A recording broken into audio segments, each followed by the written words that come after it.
ಚಿಕ್ಕೋಡಿ ಜಿಲ್ಲೆಗಾಗಿ ಹೋರಾಟದ ಪ್ರತಿಫಲ ಅದರ ಒಂದು ಅವಕಾಶ ಇವತ್ತು ಸಿಕ್ಕಿದೆ. ನಿನ್ನಿನ ದಿವಸ ಬೆಳಗಾವಿಯ ಚಳಿಗಾಲ ಅಧಿವೇಶನದಲ್ಲಿ ನಮ್ಮ ಭಾಗದ ಎಲ್ಲ ಶಾಸಕರು ಧ್ವನಿ ಎತ್ತಿದ್ದಾರೆ. ಅವರಿಗೆ ನಾನು ಮೊಟ್ಟ ಮೊದಲಿಗೆ ಧನ್ಯವಾದಗಳನ್ನು ಹೇಳ್ತೇನೆ, ಅವರಿಗೆ ಅಭಿನಂದನೆಗಳನ್ನು ಸಲ್ಲಿಸ್ತಾ ಇದ್ದೇನೆ. ಯಾಕಂದ್ರೆ ಬಹಳಷ್ಟು ಸಲ ಅಧಿವೇಶನದೊಳಗೆ ನಮ್ಮ ಧ್ವನಿಯನ್ನು ಕೇಳುವವರು ಇದ್ದಿರಲಿಲ್ಲ.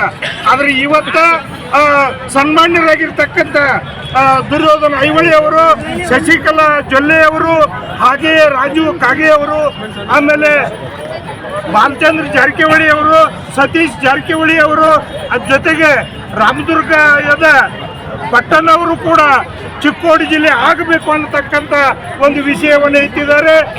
ಬಹುಶಃ ಮುಖ್ಯಮಂತ್ರಿಗಳಿಗೆ ಇದರ ಎಲ್ಲ ಈ ವಿಚಾರ ಗೊತ್ತಾಗಿದೆ. ಹೀಗಾಗಿ ಚಿಕ್ಕೋಡಿ ಜಿಲ್ಲೆ ಆಗತಕ್ಕಂಥ ಒಂದು ಸಂಭ್ರಮ ಇವತ್ತು ನಮಗೆ ಕಾಣ್ತಾ ಇದೆ.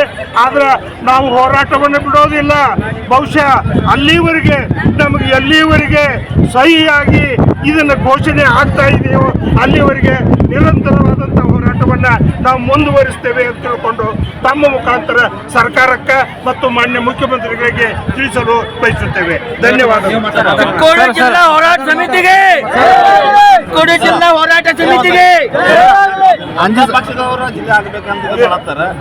ಇಲ್ಲ, ನಿಜವಾಗಿಯೂ ಈ ಹೋರಾಟ ಮತ್ತು ಸರ್ಕಾರದಲ್ಲಿ ಪಕ್ಷಾತೀತವಾಗಿ ಎಲ್ಲ ಶಾಸಕರು ಮತ್ತು ಮಂತ್ರಿಗಳು ಕೂಡ ನಮಗೆ ಧ್ವನಿಗೂಡಿಸಿದ್ದಾರೆ.